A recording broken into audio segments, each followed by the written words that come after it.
la désolation de Laodicée. Il y a quelque temps de cela,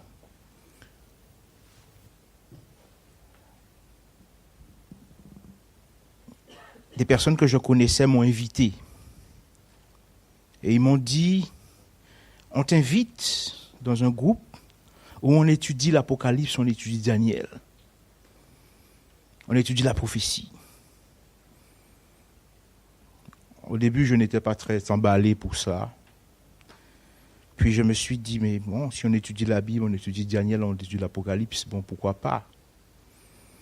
Donc je suis allé pour voir qu'est-ce que ces gens étudient. Je suis allé de sabbat. Je suis arrivé, j'ai regardé, j'ai écouté pour voir.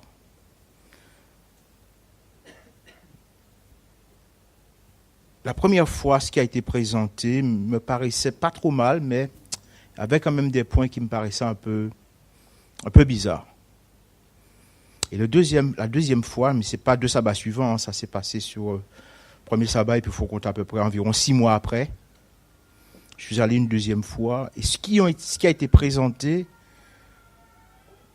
n'était pas en accord avec la Bible, ni avec l'esprit de prophétie, ni avec la manière de calculer, ni avec la manière de calculer les prophéties bibliques.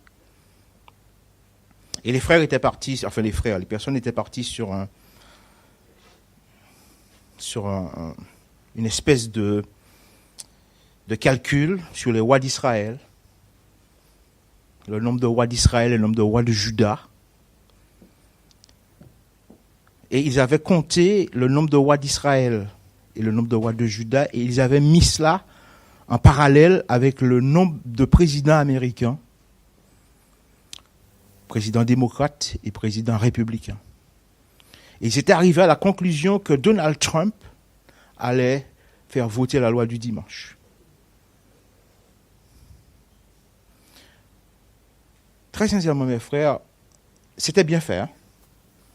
Si vous n'êtes pas assis sur vos fesses, permettez l'expression, vous n'êtes pas enraciné dans la vérité, vous partez dedans.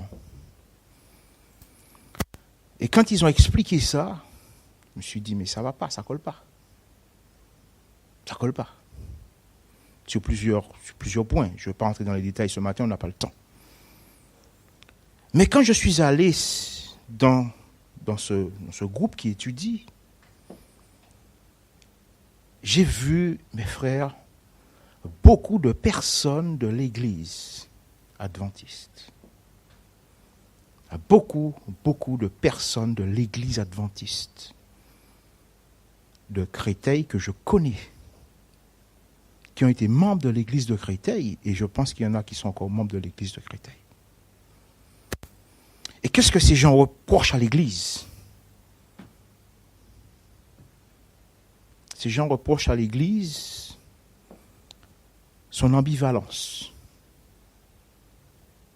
par rapport à l'œcuménisme. Ces gens reprochent à l'Église sa position non tranchée par rapport à ce qui est faux et par rapport à ce qui est vrai.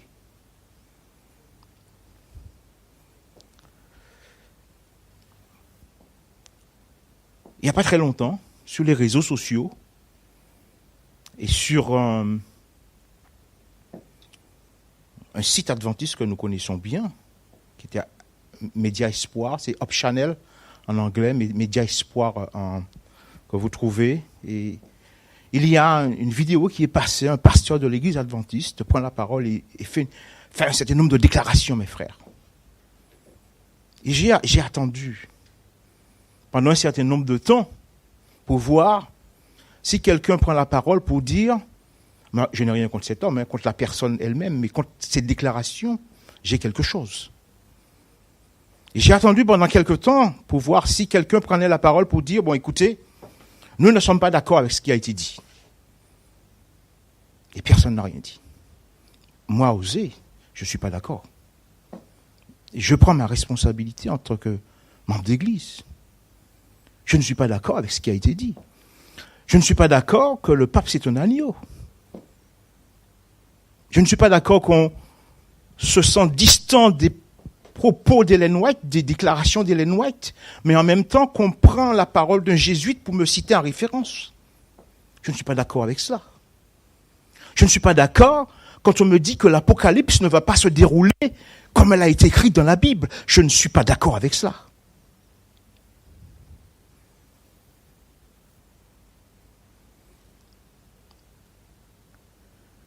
Et malheureusement, mes frères,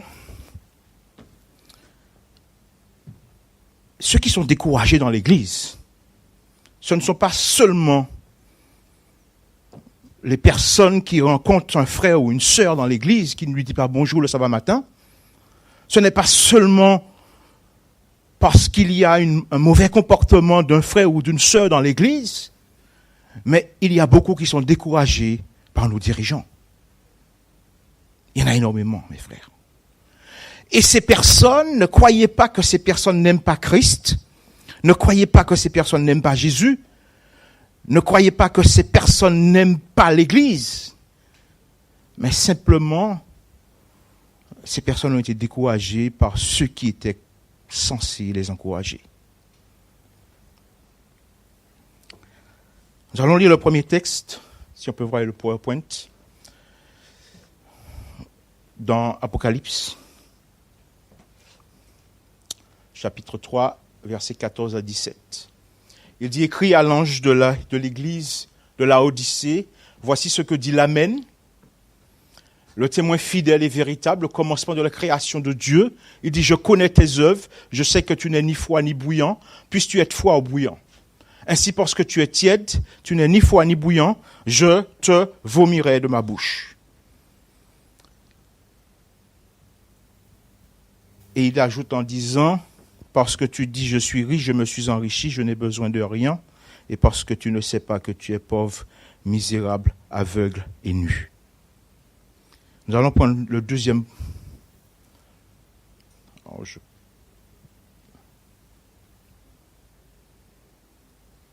Non. Ok, c'est bon.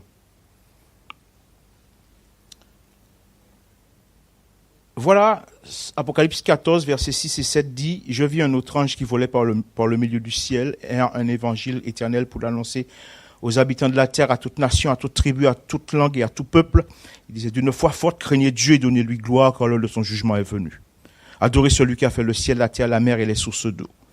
Écrit à l'ange de l'église de Laodicée, voici ce que dit l'Amen, le témoin fidèle et véritable, le commencement de la création. » Écoutez mes frères et sœurs. Quand nous regardons le texte biblique, Apocalypse 3 commence ainsi, écrit à l'ange de l'église de Laodicée, voici ce que dit l'Amen. Nous devrions nous poser la question, mais pourquoi il se présente comme le Dieu de l'Amen? Généralement dans la Bible, ça commence ainsi, je suis le commencement et la fin. Commence ainsi, je suis l'alpha et l'oméga. Mais quand nous arrivons dans la Odyssée, comme c'est la dernière église, donc Dieu se présente comme étant le Dieu de l'Amen. Il se présente comme étant le Dieu de la fin. Je suis la fin. OK? Et puis ensuite, il va dire qu'il est celui de la création, celui d'un nouveau commencement, d'un nouveau départ. La parole de Dieu, mes frères, est formidable, elle est extraordinaire. Et ce qui est important de comprendre, c'est que non seulement qu'Apocalypse 3 le dit ainsi, mais Apocalypse 14 dit la même chose, parce qu'il dit, craignez Dieu et donnez-lui gloire, car l'heure de son jugement est venue, et adorez celui qui a fait le ciel, la terre. Cela nous ramène à la création, et nous comprenons que la Odyssée commence en 1844, et en 1844, Dieu se présente comme le Dieu de la fin, mais comme le Dieu d'un nouveau commencement. Mes frères, nous ne sommes pas loin du retour de Jésus. Jésus n'est pas loin de revenir. Il se présente comme celui qui termine. Il y a un cycle qui va se terminer et nous allons nous replonger dans un autre cycle. Extraordinaire, mes frères. Extraordinaire. Néanmoins, Voilà ce que dit Ellen White dans le livre Histoire de la Rédemption à la page 366, paragraphe 1. La prophétie du message du premier ange, contenue dans le chapitre 14 d'Apocalypse, trouva sa réalisation dans le mouvement adventiste qui a vu le jour en 1840-1844, tant en Europe qu'en Amérique. Mes frères et sœurs, sachez que le retour de Jésus n'a pas été seulement prêché aux États-Unis en 1844, cela a été prêché sur tous les continents sur Terre, mes frères, en Europe, en Océanie, en Amérique, en Asie, partout. On a prêché le retour de Jésus dans cette période de temps, par différentes personnes. Alors certes, on a beaucoup étudié William Miller, n'est-ce pas? Mais ce message a été prêché sur tous les continents. Peut-être qu'un jour, on aura l'occasion de voir cela, et les différentes personnes qui l'ont prêché. Nous allons passer au suivant. Si on peut envoyer le PowerPoint. Nous allons comprendre ce qui se passe avec la Odyssée. Entre 261 et 253 avant Jésus-Christ, Séleucide Antiochus II va fonder la ville de la Odyssée sous l'autorité des Romains. Donc la Odyssée va passer d'ailleurs d'abord sous l'autorité de Pergame, donc au royaume de Pergame, puis en 133 avant Jésus-Christ sous l'autorité des Romains. Bien qu'en manquant d'eau et frappée par plusieurs séismes considérables, la ville a été extrêmement prospère. Tacite raconte qu'en l'an 60-61 après Jésus-Christ, la ville fut détruite par un tremblement de terre. En raison de sa forte communauté juive, elle devint rapidement un évêché chrétien.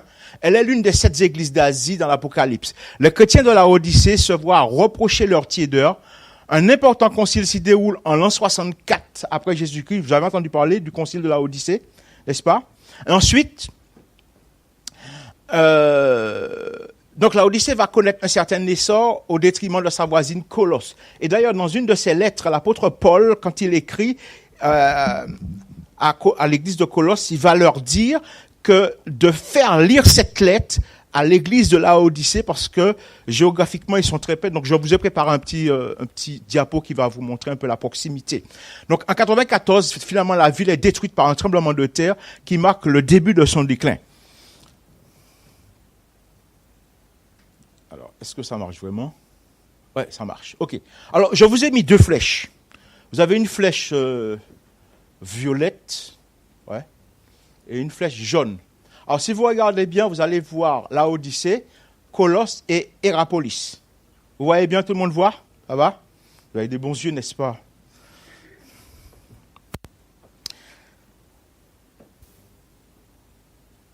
Alors, ces villes étaient relativement, si vous regardez bien sur la carte, ces villes étaient relativement proches l'une de l'autre, en fait. Alors, vous allez vous poser la question, mais pourquoi je vous parle d'Hiérapolis? Puisqu'on parle de la Odyssée, pourquoi je vous parle d'Hiérapolis? Donc, il y a Hiérapolis un peu au nord, au sud-ouest, vous avez la Odyssée, et au sud, vous avez Colosse. Si nous regardons le prochain diapo, vous allez voir qu'est-ce qui se passe à Hiérapolis. Mais pourquoi je vous parle d'Hiérapolis? Hiérapolis est fondée par le roi Attalide de Pergame à la fin du IIe siècle avant Jésus-Christ sur un site d'un ancien culte. Ces sources d'eau chaude étaient également utilisées pour le dessuintage et le séchage de la laine et passaient sous le contrôle de Rome en l'an 133 avant Jésus-Christ.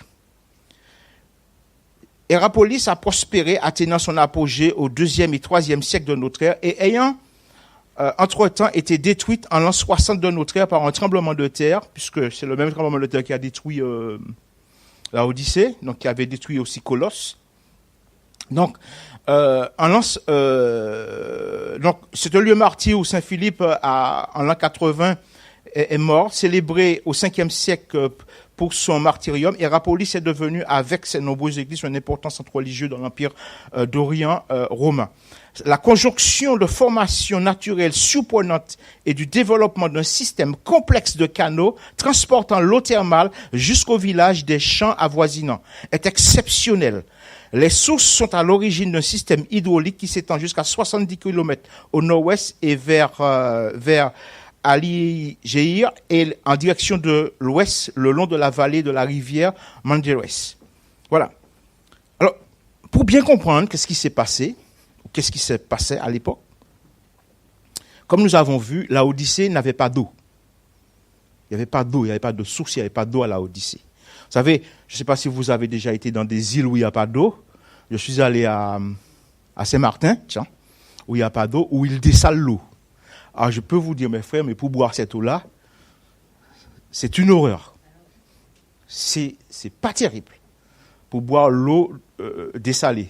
Alors quand vous sortez de Philipsbourg pour passer du côté de Coulbé, tout ça, et vous arrivez, vous voyez l'usine de dessalement d'eau qui est près de la mer, donc vous passez en hauteur et vous voyez l'usine en contrebas comme cela. Je me demande comment on arrive à boire cette eau. Donc on achetait de l'eau pour boire. Mais à la Odyssée, il n'y avait pas d'eau. Donc qu'est-ce qu'on faisait? On avait creusé des canaux qui sortaient des Rapolis pour venir jusqu'à la Odyssée. OK? Et ces canaux, c'était de l'eau chaude. C'était des sources thermales. Donc c'était de l'eau chaude. Quand l'eau sortait d'Hierapolis, elle était chaude, mais chemin faisant, cette eau se refroidissait au fur et à mesure. Et quand cette eau arrivait à la Odyssée, donc dans la ville de la Odyssée, cette eau était tiède. Elle avait perdu de sa chaleur. Elle était ni froide, ni chaude. Sauf, mes frères, il faut retenir deux choses. Tout en étant une église chrétienne, la Odyssée était sous le contrôle de Rome. La Odyssée était sous le contrôle de Rome. Et deuxième chose, la Odyssée s'abreuvait à Hierapolis, qui elle-même était sous le contrôle de Rome. Tout en étant une église chrétienne, la Odyssée allait s'abreuver à Rome. Et quand nous lisons ça, parce que la Bible nous prend ces villes, l'Apocalypse nous prend ces villes, sur le plan des événements historiques, pour nous montrer notre situation spirituelle. Et la Odyssée allait s'abreuver dans des sources d'eau qui étaient devenues tièdes.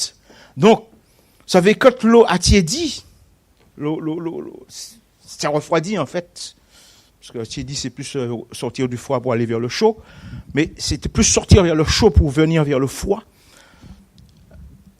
La Odyssée va s'abreuver à Rome. Ce n'est pas totalement l'enseignement de Rome.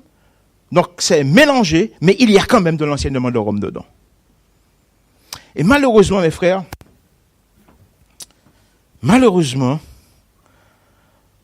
la situation actuelle de la Odyssée le prouve bien.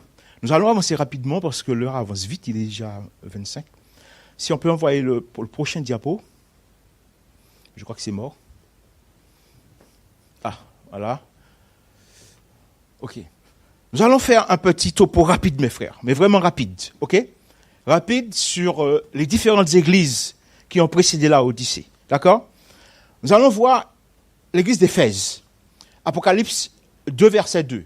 Il dit, je connais tes œuvres, ton travail, ta persévérance, je sais que tu peux supporter les méchants, que tu ne peux pas non supporter les méchants, tu as éprouvé ceux qui se disent apôtres et qui ne le sont pas, et que tu as été trouvé menteur. Tu as de la persévérance, tu as souffert à cause de mon nom et tu ne t'es point lassé. Ici, cette première parole, ce premier verset, nous montre avec une certaine fidélité comment Dieu voit l'église d'Éphèse. N'oublions pas, cette église, c'est l'église pure, hein, c'est l'église des apôtres. D'accord? Et Dieu voit cette église comme étant une église qui a travaillé, comme étant une église persévérante, une église qui ne supporte pas les méchants. Donc ce sont des paroles de félicitations, n'est-ce pas? Des paroles de congratulation. Dieu félicite, Dieu donne un petit mot d'encouragement à cette église. Ok? Quand nous prenons l'église de Smyrne, la deuxième église, il dit, je connais ta tribulation, je connais ta pauvreté. C'était une église extrêmement pauvre, mes frères. Tellement pauvre, financièrement je parle, hein, que l'on dit que les frères n'avaient même pas de banc pour s'asseoir dans l'église, tellement ils étaient pauvres. Mais c'était une église qui était riche spirituellement. Il dit, je connais ta pauvreté, bien que tu sois riche. Les calomnies de la part de ceux qui se disent juifs et qui ne le sont pas. Nous voyons ici une église que Dieu félicite quand même. Ok, il dit, je connais ta pauvreté, je sais que tu es riche, tu as quelque chose quand même. Contrairement à la Odyssée, il dit, tu n'es pas riche du tout. Hein. Ok, d'accord. Bon. Ensuite, l'église de Pergame. Si nous regardons l'église de Pergame, il est dit de l'église de Pergame, je sais où tu demeures. Je sais que là est le trône de Satan. Je ne sais pas si vous avez remarqué, il y a une espèce de croissance dans la présence de Satan dans l'église. Ok? Je ne sais pas si vous avez remarqué ça. Premièrement, à Smyrne, c'était la synagogue de Satan, n'est-ce pas? À Pergame, c'est le trône de Satan. Donc, c'est plus la synagogue, c'est le trône. Ok? Maintenant, il dit, je sais où tu demeures, je sais que c'est là le trône de Satan. Mais tu retiens mon nom. Tu retiens mon nom, tu n'as pas renié ma foi, comme au jour d'Antipas. Dieu, encore, il va féliciter cette église. Va donner quand même un mot d'encouragement. Il va dire quelque chose pour cette église. Ensuite, à l'église de Thyatire, il dit, je connais tes œuvres, ton amour, ta foi, ton fidèle service, ta constance. Dieu félicite cette église, mes frères. Et amen, gloire soit rendue à Dieu. L'église de Sardes, il dit, sois vigilant, affermis le reste. Alors, je ne sais pas si vous avez, si le mot reste vous dit quelque chose, mais nous allons certainement en parler à la fin si nous avons le temps. Le reste, l'église du reste, le reste. Et dans l'église de Pergame, il y avait un reste. Donc, c'est pas seulement nous qui nous déclarons comme étant l'église du reste, mais dans l'église de Pergame, il y avait un reste. Et Dieu félicite cette église pour dire, affermis le reste. Donc, il y a un reste dans cette église. Dieu félicite cette église. Il leur dit qu'il n'a pas trouvé leurs œuvres parfaites, mais quand même, il y a une félicitation. Ensuite, il y a l'église de Philadelphie, puisque l'église de Sardes, c'est l'église de Luther, comme on l'appelle, de la Réforme. C'est l'église de la Réforme, l'église de Luther. Et puis, il y a l'église de Philadelphie, qui est l'église du réveil. Donc, il dit, je connais tes œuvres, parce que tu as peu de puissance, mais tu as gardé ma parole. Dieu félicite encore cette église. Dieu donne une félicitation. Il donne un petit mot, mes frères, pour cette église. Puis quand nous arrivons à l'église de Laodicée, alors dites-moi si vous voyez un mot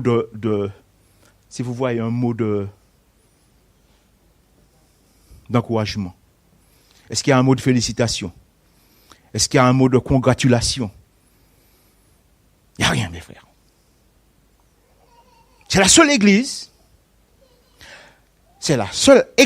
mes frères, parmi les 7 églises, qu'il n'y a aucun mot de félicitation, il n'y a aucun mot d'encouragement, il n'y a aucun mot de congratulation, il n'y a aucun mot pour pouvoir dire à cette église, j'ai trouvé quelque chose de bien chez toi. C'est notre église, mes frères. C'est notre temps, n'est-ce pas? Quand Dieu commence, il dit, écrit à l'église de la Laodicée, voici ce que dit l'Amen, le témoin fidèle. Il dit, je connais tes œuvres. Vous savez, très souvent, nous avons une manière de présenter les choses qui peut troubler les gens au point de ne pas pouvoir déceler la vérité, mais Dieu dit, c'est pas moi que tu vas tromper, je sais qui tu es. Dieu connaît chacun d'entre nous ici ce matin, mes frères et sœurs. Dieu connaît les œuvres de chacun d'entre nous ici ce matin. Dieu connaît la pensée profonde de chacun de nous ici ce matin. Il connaît les pensées les plus secrètes des cœurs de chacun d'entre nous ici ce matin. Et personne ne peut tromper Dieu. Je connais tes œuvres. Pas plus nous que quelqu'un d'autre. Je connais tes œuvres. Et je sais qui tu es. Tu n'es ni froid ni bouillant. Et parce que tu n'es ni froid ni bouillant, je te vomirai de ma bouche. Voilà ce que Dieu dit à la Odyssée. J'ai discuté avec un frère pendant longtemps, à plusieurs reprises. Et dans sa pensée, dans son raisonnement, il me disait, la Odyssée va se Repentir, j'ai dit frère, la Odyssée ne se repentira jamais. La Odyssée ne se repentira jamais. Alors, je comprends votre interrogation ici ce matin, n'est-ce pas? Je comprends votre interrogation, mais pour vous dire quelle est la condition de la Odyssée devant Dieu, la désolation de la Odyssée, mes frères.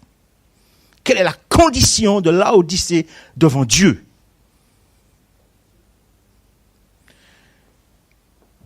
C'est terrible, mes frères, que nous en soyons là. Je vais vous montrer rapidement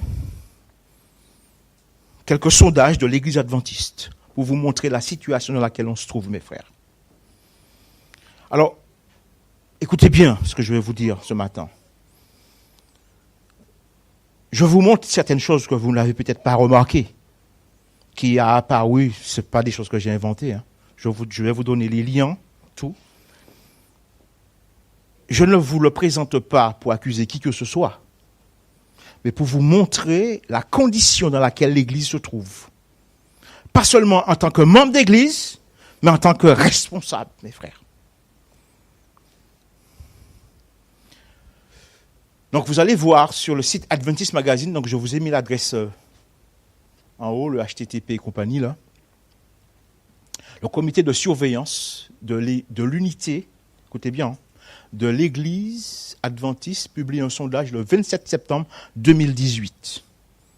Écoutez bien, hein, le 27 septembre 2018, c'est pas très vieux, ça fait que 2 ans et 6 mois à peu près. Plus que 2 mois. 2 mois? Ah ben non, ah ben non. Nous sommes en mai. Hein? Nous sommes en mai. Non, ça fait 2 ans et 6 mois, 7 mois, je crois. Bon, c'est pas grave. On va revenir sur ça tout à l'heure. On va revenir sur ça. De toute façon, vous avez la date, d'accord? Ce qui est important, d'accord? Donc, le résultat du sondage mondial a été présenté aux membres du comité de surveillance de l'unité de la conférence générale de l'Église adventiste du 7e jour, donc le 20 mars 2018. OK? David Trem donc, a noté que 100% des questionnaires envoyés donc, le 18 janvier 2018 étaient revenus à la date du 4 mars. Il a ensuite présenté chaque question ainsi que les données reçues y compris. Donc, j'ai mis des couleurs pour vous permettre de vous repérer. Donc, 1, le nombre de pourcentage de votes reçus. 2, le pourcentage de votes de président de l'Union. Et 3, des membres d'Église. Et maintenant, nous allons voir les questions qui ont été présentées. OK, voilà. Ça n'a pas marché. Voilà, OK, ça marche. Donc, première question. Le comité de surveillance de l'Union de la Conférence Générale devrait-il nommer une équipe pour écouter en faisant preuve de sensibilité, de conseiller et prier avec les présidents des unions qui ne respectent pas les décisions votées par la Conférence Générale en session et par le comité exécutif de la Conférence Générale? Ça, c'est la première question, mes frères. Juste quand même, regardez-moi un petit peu. Enlevez vos yeux de l'écran. Quand j'ai lu ça, alors peut-être que ça s'est passé comme ça, vous n'avez pas fait attention. Moi, je fais attention. Quand j'ai lu ça, je me suis posé la question, je me suis dit, mais Seigneur, est-ce qu'il y a des présidents d'union qui ne... Comment on peut dire ça? Sans choquer qui que ce soit. Qui ne font pas, ou qui font différemment que les recommandations de la conférence. Je me suis posé la question, mes frères, sincèrement. Je me suis posé la question. Je me suis dit, mais non. On est dans une église organisée. C'est pas normal. Alors, je me suis dit, bon, ben écoutez, peut-être qu'il n'y en a pas beaucoup. La réponse. Donc, il faut nommer, d'après la question, il faut nommer une équipe pour pouvoir prier, n'est-ce pas? Pour prier avec ses frères. N'est-ce pas? C'est ça, hein? J'ai bien compris, c'est bien ça, mes frères.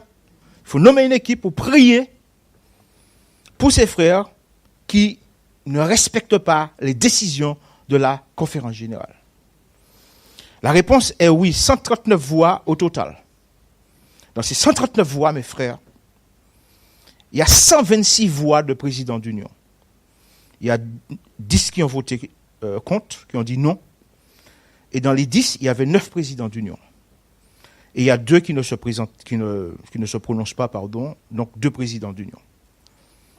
La deuxième question, c'était, devrait-il y avoir d'autres conséquences au niveau organisationnel pour les unions qui ne se conforment pas aux décisions votées par la conférence générale en session et par le comité exécutif de la conférence générale? La réponse est oui, à 139 voix, donc 92%. D'accord? Donc, dans ces 139 voix, il y avait 126 présidents d'union qui ont voté oui. Et là, non, pardon, je me suis trompé. Voilà. Donc, la réponse est 108 voix, pardon. 108 voix au total, donc 72%, 97 voix de présidents d'union, et il y a 34 voix qui ont voté non. Mes frères et sœurs, là maintenant, je vais vous montrer le must. Je vais vous montrer le must. Ce qui était très intéressant, mes frères. Si on peut renvoyer le diapo, voilà. Sur Adventist Magazine, donc le 29 avril 2021, l'Église adventiste d'Allemagne du Nord vote pour l'application d'une pratique de consécration égale pour les hommes et les femmes lors de sa réunion ordinaire du 25 avril 2021. La direction de l'Église adventiste du 7e jour d'Allemagne du Nord, de l'Est, donc l'Union de l'Allemagne du Nord, donc c'est North German Union, donc c'est de l'anglais. Donc ils ont décidé de mettre en œuvre une consécration ordinaire égale des hommes et des femmes dans le ministère pastoral. L'application de cette décision qui avait été prise en 2012 avait été reportée à plusieurs reprises pour des raisons de politique ecclésiale. Vous avez bien entendu, mes frères? Pour des raisons de politique ecclésiale. Le pasteur Mario Brito, président de la division européenne qui était présent, a suivi le débat et a demandé aux participants de ne pas perdre de vue la situation de l'Église mondiale. Il dit, je ne suis pas contre la consécration des femmes en Europe, alors que d'autres parties du monde peuvent choisir de ne pas le faire. Ce qui me préoccupe, c'est que nous agissons contre une décision de la conférence générale.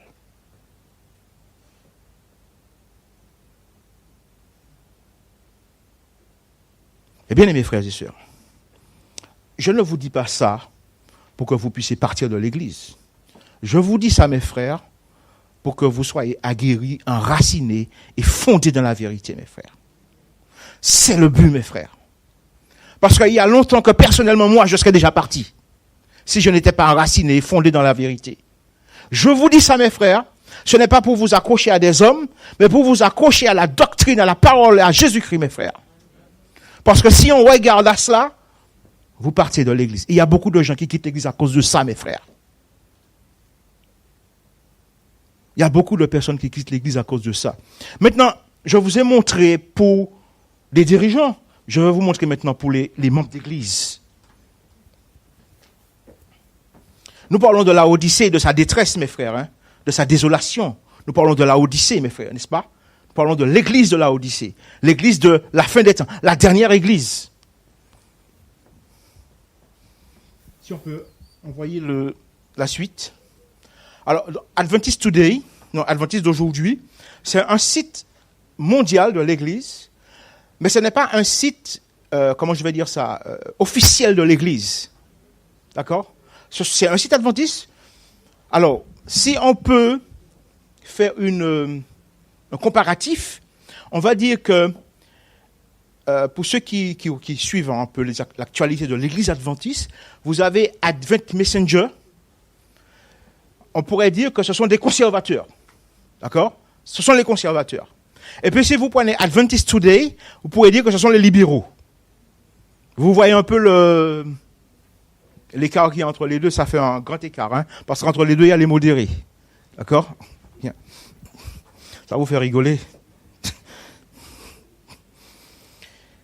Adventist Today fait une enquête pour explorer les attitudes à l'égard de l'homosexualité chez les adventistes. Nous allons voir la question. Alors, les églises, alors, ils vont nommer beaucoup d'églises. Alors, parce que je ne sais pas si vous savez, en Europe, en France, vous avez des églises chrétiennes qui sont favorables au mariage homosexuel. L'Église protestante unie de France. D'ailleurs, son président est aussi le président de la FPF. Je ne sais pas si vous... le président de la FPF est un pasteur de l'Église protestante unie de France. Je ne sais pas si vous le savez. Ça veut dire que celui qui nous défend, il est aussi favorable au mariage homosexuel. D'accord ? Ok. Maintenant, quand vous regardez les différentes églises qui sont favorables au mariage, à l'homosexualité et au mariage homosexuel, dans toutes ces églises chrétiennes, vous avez... alors, quand il parle du mariage homosexuel, donc il parle des gays, des lesbiennes, en fait, de tout le LGBTQ+, maintenant. C'est ça. OK. Maintenant, donc, il parle du mariage homosexuel, donc... et il parle aussi de ces différentes églises, dans United Church of Christ, c'est l'Église unie de France, donc Alliance of Baptistes, c'est les baptistes, Diaspora of Christ épiscopal, c'est les disciples de Christ, l'Église épiscopale, l'Église luthérienne, la Église communautaire métropolitaine, donc les communautés vieilles catholiques, il y a aussi l'Église presbytérienne des États-Unis, et il y a aussi la communauté Quaker, et je ne savais même pas, cette communauté existe en France. D'accord, la communauté Quaker. Donc c'est une communauté qui n'a pas de, comment on peut dire ça, de clergé, si on peut exprimer ça comme ça. Ils n'ont pas de, voilà, ils sont assez libres, mais cette communauté existe en France. Et puis vous avez toutes ces églises protestantes, donc ainsi que 3/4 du branche du judaïsme aux États-Unis, et bien que l'Église romaine catholique condamne officiellement le comportement homosexuel. Un sondage récent a montré que 82% des catholiques américains ne sont pas opposés au mariage homosexuel. Ça, c'est ce qui se passe dans les autres églises, okay, qui forment la chrétienté. Mais qu'est-ce qui se passe dans notre église même? Okay, nous allons avancer. Donc, ils ont décidé d'identifier un échantillon représentatif de l'église adventiste aux États-Unis. Donc, ils ont pris des églises du nord d'Amérique, donc au niveau de l'Amérique centrale, ensuite à l'est, donc Atlantique et Colombie, enfin ils disent Colombie, Colombia, enfin c'est pas la Colombie, hein, c'est un district, d'accord. Ensuite ils ont pris le sud-ouest, l'ouest, et donc il y a 12 sur 38 pasteurs qui ont accepté de répondre à l'enquête. Ce qui me choque dans ça, c'est que 12 pasteurs ont quand même accepté de répondre à l'enquête, mes frères. Normalement, personne ne devrait accepter. OK? Mais il y a quand même 12 pasteurs qui ont accepté de répondre à l'enquête. La question, est-ce que j'accueillerais une personne gay ou lesbienne dans mon église? OK. 94%. Qui n'accepterait pas une personne gay ou lesbienne? Moi, j'accepterais. Il n'y a aucun problème avec ça, mes frères. Personne gay et lesbienne vient dans l'église. Moi, j'ai aucun problème avec ça. Au contraire. Au contraire. Comme dirait la sœur, je l'invite à venir, d'accord? Maintenant, la deuxième question. Si un couple gay ou lesbienne qui vivent ensemble de manière romantique assiste à des réunions d'évangélisation dans mon église et demande à être baptisés, j'insisterai pour qu'ils arrêtent de vivre ensemble avant d'être autorisés à se faire baptiser. 48% insisteraient. Je veux dire qu'il y a 52% qui n'imposeraient pas cette restriction. Vous comprenez ça? Nous sommes dans la Odyssée, mes frères. Nous sommes dans la Odyssée. Et vous comprenez pourquoi Dieu n'a pas adressé de félicitations à cette église? Comprenez pourquoi Dieu n'a pas adressé une peut-être congratulation, un petit encouragement à cette église? Je pense que les gays et les lesbiennes doivent être autorisés à être membres en règle des églises adventistes. 53% ont accepté l'adhésion, alors que 47% ne l'ont pas fait. Si on continue, je pense que les gays et les lesbiennes devraient être autorisés à servir en tant que chef de l'école du sabbat, à la place de Marie-Esther. Tiens. Plus d'un quart, 29% étaient d'accord. Je pense que les gays et les lesbiennes devraient être autorisés à servir de diacre ou d'ancien dans l'église adventiste. Je vous fais remarquer dans l'église adventiste, il y a les pasteurs, les anciens et les diacres à qui on impose les mains. Donc des personnes qui sont consacrées. Donc ce qui veut dire que si on les fait servir de diacres et des anciens, on va les consacrer. N'est-ce pas, Marie-Henriette? Ok. Il y a plus de 28% qui étaient d'accord sur ce point-là. Nous sommes dans la Odyssée, mes frères. Je pense que les gays et les lesbiennes doivent être autorisés à partager leurs talents musicaux dans l'église. Alors là, 80% des personnes étaient d'accord. Ils chantent.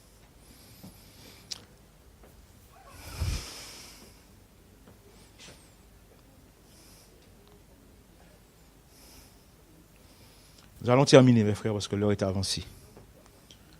Si on peut envoyer le diapo rapidement. Message aux Laodicéens. Voilà ce qu'Ellen White dit, mes frères, aux Laodicéens. Dans Message choisi, volume 2, à la page 75, paragraphe 3, puis dans Témoignage pour l'Église et dans Témoignage pour l'Église également. Dieu conduit son peuple, mes frères. Nous n'avons rien à craindre. Dieu conduit son peuple. Dieu conduit son peuple qu'il s'est choisi sur la terre. Une église à qui il a confié le dépôt de sa loi. Il l'a chargé de communiquer au monde une vérité éternelle. Il le reprend et le châtie. Le message à la Odyssée s'applique aux adventistes du 7e jour, qui ont reçu de grandes lumières et n'en ont pas tenu compte. Ceux qui se sont beaucoup vantés, mais n'ont pas marché au pas avec leur conducteur. Et quand il parle de leur conducteur, c'est au singulier, il s'agit de Jésus. Seront vomis de sa bouche, à moins qu'ils ne se repentent. Témoignage pour l'Église, volume 1. Le message à l'Église de la Odyssée est une terrible accusation portée contre le peuple de Dieu aujourd'hui. Et elle continue en disant, le Seigneur montre ici que le message d'avertissement que ses serviteurs doivent transmettre à son peuple n'est pas un message de paix et sûreté. Il ne s'agit pas là de quelque chose de théorique, mais de pratique dans chaque détail. Dans le message à la Odyssée, le peuple de Dieu est décrit comme se trouvant dans une position de sécurité charnelle. Les Laodicéens se sentent à leur aise et croient avoir atteint un niveau spirituel élevé. Tu dis, je suis riche, je me suis enrichi, je n'ai besoin de rien. Tu ne sais pas que tu es malheureux, pauvre, misérable, aveugle et nu. Et remarquez bien, le texte biblique dit, tu ne sais pas. Tu ne sais pas. Ce qui veut dire que la Odyssée, nous savons, nous connaissons tellement de choses, mais le texte biblique dit, tu ne sais pas, tu ne connais rien, tu es un ignorant. Tu es un ignorant. Tu ne connais absolument rien du tout. Tu ne vois même pas ton état, ta propre situation. Tu ne vois pas dans quelles conditions tu te trouves, mais tu considères que tu es un savant. Tu te considères comme étant un érudit, tu te considères comme étant quelqu'un qui a une grande connaissance. Et le texte continue et dit, tu ne sais pas. Si on avance rapidement, il dit, quelle terrible désillusion que de croire fermement que tout va bien, alors qu'on est sur un mauvais chemin. Le message du témoin fidèle surprend le peuple de Dieu dans cette situation triste. Mais l'Église ignore en toute bonne foi dans quelles conditions déplorables qu'elle se trouve aux yeux de Dieu. Alors que ceux à qui s'adresse le message se flattent d'être parvenus à un niveau spirituel élevé, le témoin fidèle vient mettre fin à leur sentiment de sécurité en leur faisant connaître leurs vraies conditions de pauvreté et d'aveuglement spirituel. Cette accusation est si catégorique, si sévère, et ne peut être fausse car il s'agit de la déclaration du témoin fidèle. Cette déclaration est une déclaration de Dieu, mes frères. La condition actuelle de la Odyssée, mes frères, nous sommes en plein dedans. J'ai mis beaucoup de temps à comprendre un certain nombre de choses par rapport à la Odyssée. Et je m'étais toujours posé la question, mais la Odyssée, c'est vraiment qui ? En fait, dans l'Église des derniers temps, comme dans toutes les églises d'ailleurs, puisque nous avons vu que dans l'église de Sardes, il y avait le reste.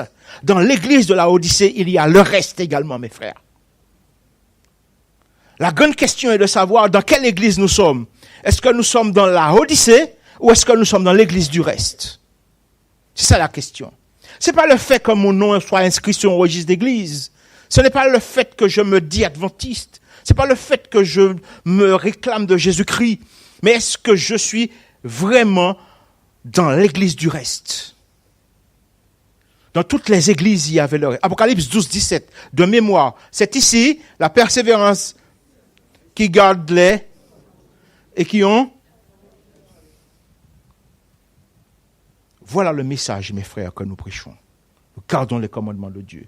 Et le diable est parti faire la guerre au reste, AUX, n'est-ce pas? Au reste, AUX, donc au pluriel.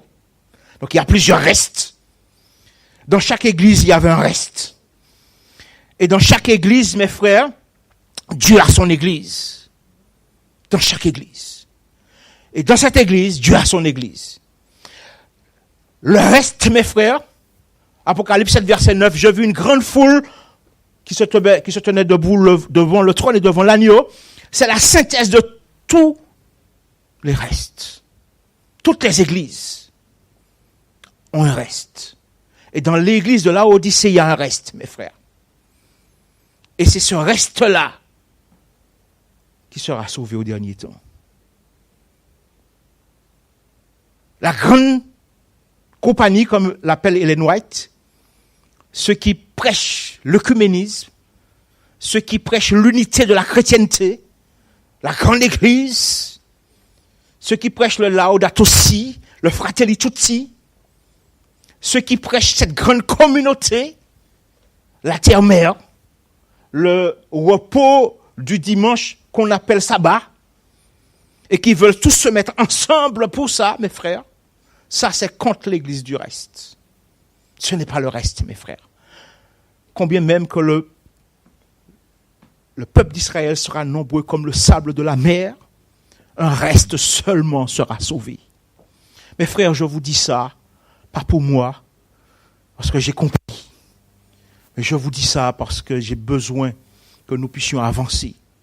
J'ai besoin de cela parce que j'ai vu trop de personnes découragées dans l'église. J'ai vu trop de personnes quitter l'église, mes frères. J'ai vu trop de personnes souffrir dans l'église à cause de cela. Mais je veux vous dire aujourd'hui, ne vous inquiétez pas de cela. Dans la prophétie d'Ézéchiel chapitre 9, vous pouvez le lire sur votre Bible quand vous allez arriver. Ézéchiel chapitre 9, mes frères, il y avait une terrible apostasie dans l'église de Judée. Autrement dit, dans le sanctuaire, les gens, des hommes et des femmes pleuraient Tammuz, mes frères, à la porte nord du temple de Salomon. Il y avait également des hommes qui étaient entrés dans le sanctuaire et qui avaient tourné le dos au lieu saint et au lieu très saint, donc à l'arche de l'Alliance. Ils avaient tourné le dos à l'arche de l'Alliance et ils regardaient vers le soleil. Ce qui veut dire que la porte du sanctuaire était située à l'est, à l'orient. De sorte que lorsqu'on entrait dans le sanctuaire, on tournait le dos au soleil et on regardait vers l'arche de l'Alliance. Des hommes sont entrés dans le sanctuaire. Quand ils sont entrés, ils ont tourné leur dos à l'arche de l'Alliance. Ils regardaient vers le soleil. Et quand Dieu va saisir Ézéchiel, il va le saisir par les cheveux et il va l'emmener. Il lui dit, regarde ces hommes, regarde ces femmes, regarde ce qu'ils font dans mon sanctuaire. Regarde ce qu'ils font. Et Ézéchiel, mes frères, est en train de regarder cela. Et comme s'il ne comprenait pas, on nous dit que l'ange va crier à ses oreilles. Donc il va le ramener, il va crier à ses oreilles, regarde ce qui se passe. Et puis on nous dit qu'il y a un homme qui est vêtu de lin. Cet homme vêtu de lin avec un écritoire à la ceinture va apparaître. Cet homme vêtu de lin, c'est Jésus, mes frères. Et Jésus apparaît et il va dire, passez dans la ville, donc dans Jérusalem. Et marquez, mettez une marque sur le front de tous ceux qui gémissent. de tous ceux qui sont en agonie, de tous ceux qui prient, de tous ceux qui pleurent par rapport à toutes ces abominations qui se passent dans mon sanctuaire. Et l'ange va passer, mes frères. Et l'ange va mettre une marque sur le front, un sceau, le sceau de Dieu, sur le front des serviteurs de Dieu dans Jérusalem. Mais bien aimés frères et sœurs, Dieu sait reconnaître les siens au milieu de tout cela. Vous n'avez rien à craindre, mes frères. Dieu sait reconnaître les siens au milieu de toute cette pagaille, au milieu de toute cette espèce de mélange drôle, d'amalgame que l'on fait. Dieu sait reconnaître les siens. Il sait reconnaître ses enfants. Tu n'as rien à craindre. Ce n'est pas le lieu où tu te trouves, mais c'est est-ce que ta relation avec Dieu est sincère? Nous trouvons cette même déclaration dans la parabole de l'ivraie et le bon grain. Et dans cette parabole de l'ivraie et le bon grain, nous trouvons cette même déclaration. Le texte biblique nous dit de manière très claire qu'on a semé dans un champ du blé. Et qu'est-ce que l'ennemi a fait? Pendant que l'on dormait, il est venu semer de l'ivraie. Et on pose la question, mais est-ce qu'on va arracher l'ivraie? Il a dit non. Mais non, n'arrachez pas l'ivraie. Parce que la parabole est une prophétie, mes frères. La parabole, c'est une prophétie. Et la prophétie se réalise. Et à quel moment, on va faire la différence entre le bon grain et l'ivraie? À la moisson. La moisson, c'est quand? Au retour de Jésus. Mais bien aimés frères et sœurs, ce que je veux vous dire ce matin, ce que j'ai voulu vous dire, bien qu'on n'a pas achevé, c'est que votre place est bien ici, mes frères. Votre place n'est pas ailleurs. Votre place n'est pas ailleurs. Votre place est ici. Dans la première vision d'Ellen White, vous pourrez lire le livre à la maison quand vous allez arriver à la maison. Dans la première vision d'Ellen White. Après, je m'arrête. Premier écrit. Vous allez voir première vision, ma première vision. Je crois que c'est à la page 14, si mes souvenirs sont bons. Ellen White va dire, j'ai vu le peuple adventiste qui montait sur un chemin abrupt et escarpé. Écoutez bien, j'ai vu le peuple adventiste qui montait sur un chemin abrupt et escarpé.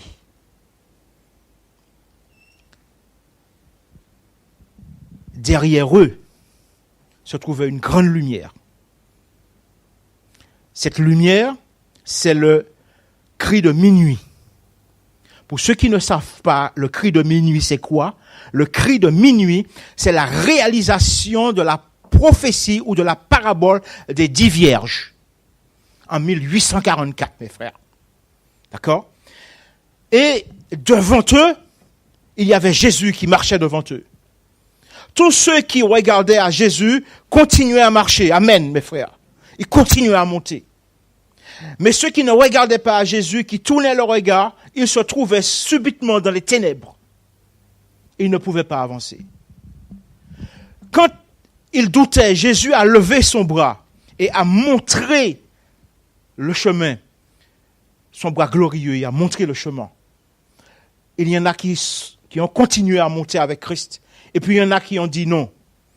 Nous ne pensions pas que le salut était si dur et que la cité céleste était aussi loin. Et le texte nous dit qu'ils ont détourné leur regard, ils se sont retrouvés dans les ténèbres et ils ont dégringolé dans le monde des ténèbres qui étaient en dessous. Elle a dit, j'ai vu le peuple adventiste. Elle n'a pas vu la grande congrégation des œcuméniques. Elle a dit, j'ai vu le peuple adventiste. J'ai vu le peuple adventiste. Elle a eu cette vision en 1844. Cette vision a été publiée en 1846. L'église adventiste a été, comment on peut dire ça, créée. Voilà le thème que j'ai, a été créé en 1863. Avant même que l'église adventiste a été créée, Dieu avait montré à Ellen White que cette église allait être séparée en deux.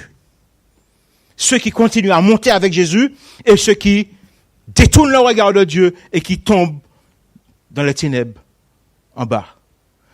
Ellen White, mes frères, a souffert dans cette église. Elle a souffert dans cette église. Église qu'elle a aimée. Elle est partie en exil, mes frères. Elle est venue en Europe, elle est partie en Australie. Quand son fils, Edson White, a été prêché pour les Noirs, on a trouvé que c'était pas bien. Quand Waggoner a écrit ce livre, L'Alliance perpétuelle, on a trouvé que ce n'était pas bien. Combien même qu'on a trouvé que ce n'était pas bien et qu'elle a souffert dans cette église, elle va dire que cette église est l'église de Dieu. Elle est restée dans cette église, mes frères. Elle a vécu dans cette église, elle est morte dans cette église. Amen. C'est le but, Seigneur, que chacun d'entre nous doive se fixer. Nous ne devons pas être découragés par ce qui se passe, mais nous devons rester accrochés à Jésus-Christ, quoi qu'il nous en coûte. Nous devrions rester accrochés à Jésus-Christ. Même si on nous courait après par une porte, comme diraient certains, nous allons rentrer par l'autre porte. Mais mes frères, nous devons rester là parce que c'est l'église de Jésus-Christ. Le vœu de mon cœur pour vous et pour moi ce matin, mes frères, c'est que Dieu puisse nous aguerrir par rapport au conflit et au temps de la fin. Nous arrivons dans les temps de la fin. Nous sommes dans les temps de la fin. La situation devient de plus en plus difficile, mes frères. La situation dans l'église deviendra de plus en plus difficile. Mais il nous appartient de nous accrocher aux promesses de Jésus-Christ.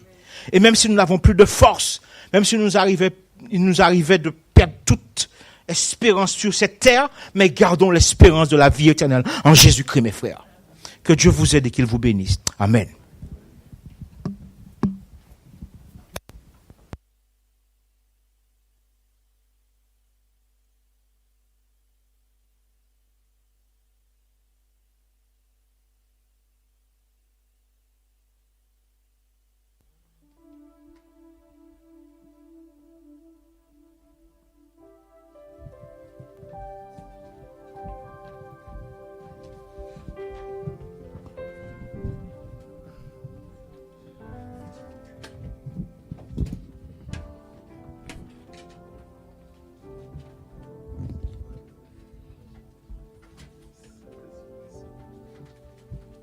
Je vous invite à vous tenir debout, et nous chanterons le chant qui dit « J'ai l'assurance de mon salut par la présence du Seigneur Jésus.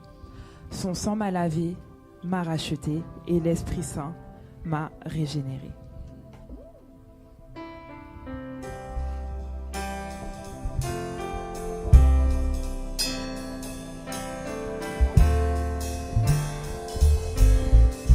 Ensemble.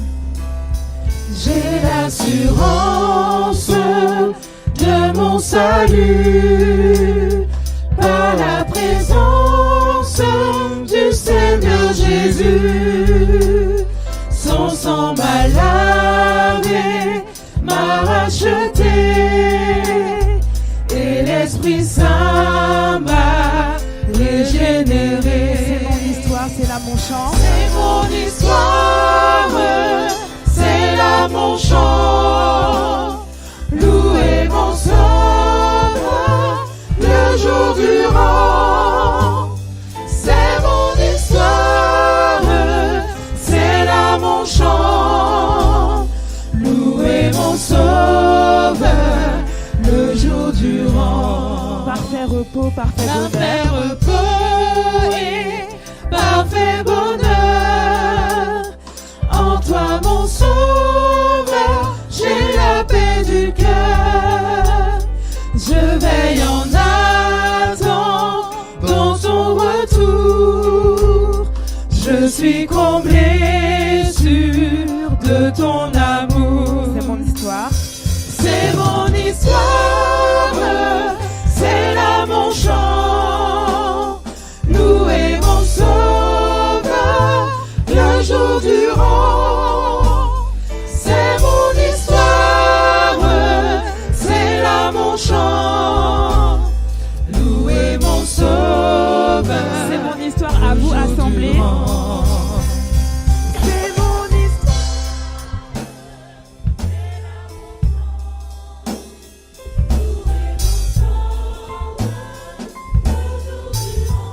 ensemble. C'est mon histoire, c'est là mon chant.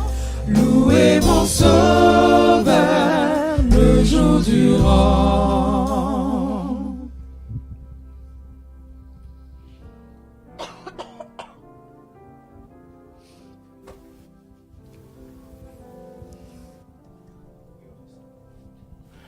Prions ensemble, mes frères. Éternel, Dieu miséricordieux, lent à la colère et riche en bonté. En cet instant, nous te disons merci pour la patience que tu exerces envers un peuple aussi infidèle, aussi inconstant et aussi insoumis, Seigneur. Tu avais traité le peuple d'Israël, peuple au cou roide, mais nous ne sommes pas mieux, Seigneur. Mais en cet instant, nous venons à tes pieds, nous nous prosternons, nous nous humilions, Seigneur, dans le sang et dans le mérite de Jésus. Parce que sans cette compassion, sans cette grâce, sans cette miséricorde, il y a longtemps que nous serions perdus. Tu nous rappelles que notre condition spirituelle n'est pas bonne. Et tu nous montres que la condition de la Odyssée est une condition qui mérite repentance. Une condition qui mérite réexaminer sa situation, de se réexaminer soi-même et de faire en sorte que notre situation puisse être à l'image de Jésus, l'image que tu nous donnes, Seigneur. Nous croyons, Père, nous croyons dans les promesses de Jésus. Nous croyons, Seigneur, dans l'espérance de la vie éternelle. Nous croyons dans son retour, Seigneur. Nous croyons dans sa parole. Et Seigneur, ne permets pas que nous puissions à aucun moment douter de quoi que ce soit, ni de notre condition, ni de notre position actuelle dans l'Église, si c'est la vraie ou pas la vraie Église, si c'est le bon témoignage ou pas le bon, si c'est la bonne doctrine ou pas, que nous ne puissions pas douter sur ça à aucun moment, Seigneur. Que nous puissions garder la tête froide, que nous puissions lever les yeux, regarder à Christ, que nous puissions nous assurer que nous sommes vraiment dans son sillage et que nous puissions avancer quoi qu'il nous en coûte. Puisses-tu bénir ton peuple, Seigneur. Puisses-tu nous fortifier dans la foi. Puisses-tu nous permettre de traverser ce temps difficile de la fin sans doute, Seigneur. Nous savons que les temps sont difficiles. Nous savons que ton peuple souffre, Seigneur. Nous savons que ton peuple gémit. Mais nous avons besoin, Seigneur, de passer ce cap. Nous avons besoin de traverser ce temps pour nous retrouver ensemble dans la cité céleste. Éternel, nous avons une pensée pour nos frères et sœurs qui sont en souffrance également, qui ont perdu un membre de leur famille. Éternel, puisses-tu les visiter, puisses-tu les fortifier, puisses-tu les garder, puisses-tu les maintenir debout, les consoler, et permets qu'ensemble, Seigneur, nous puissions marcher ensemble les uns avec les autres. Que les plus forts donnent la main aux plus faibles. Que ceux qui sont plus solides, Seigneur, puissent épauler ceux qui sont plus faibles. Que ceux qui marchent droit puissent donner la main à ceux qui marchent cochus. Mais Seigneur, ne permets pas que nous puissions lâcher qui que ce soit et que nous puissions oublier qui que ce soit sur le bord de la route. Merci Seigneur de nous permettre de passer un bon reste de sabbat. Que ton nom soit béni et que les paroles que tu nous as inspirées puissent trouver un écho dans notre cœur. Nous t'avons prié dans le nom de Jésus. Amen.